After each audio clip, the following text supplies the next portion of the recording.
கோபிசெட்டிப்பாளையம் அருகே உள்ள குண்டேரிப்பள்ளம் அணையில் இருந்து பாசனத்திற்காக தண்ணீர் திறக்கப்பட்டுள்ளது. கோபி அருகே உள்ள குண்டேரிப்பள்ளம் அணையானது குன்றி மலை அடிவாரத்தில் சுமார் 40 ஆண்டுகளுக்கு முன் கட்டப்பட்ட அணையாகும். இந்த அணைக்கு குன்றி, விளாங்கோம்பை, மல்லிதுர்க்கம், கடம்பூர் உள்ளிட்ட பல்வேறு பகுதிகளில் பெய்யும் மழைநீர் 10க்கும் மேற்பட்ட காட்டாறுகள் வழியாக அணைக்கு வந்தடைகிறது.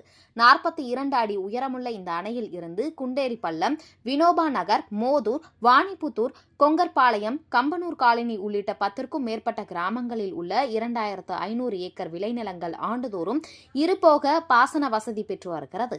இப்பகுதிகளில் பெரும்பாலும் கரும்பு, மா, தென்னை, வாழை, மரவள்ளிக்கிழங்கு, மஞ்சள் பயிரிடப்பட்டுள்ளது.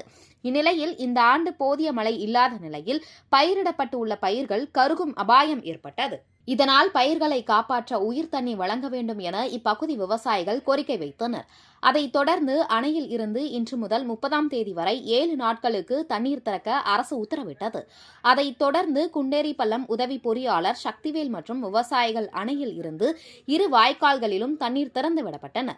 இதில் இடது கரை வாய்க்காலில் 18 கன அடி தண்ணீரும், வலது கரை வாய்க்காலில் 6 கன அடி தண்ணீரும் திறக்கப்பட்டது.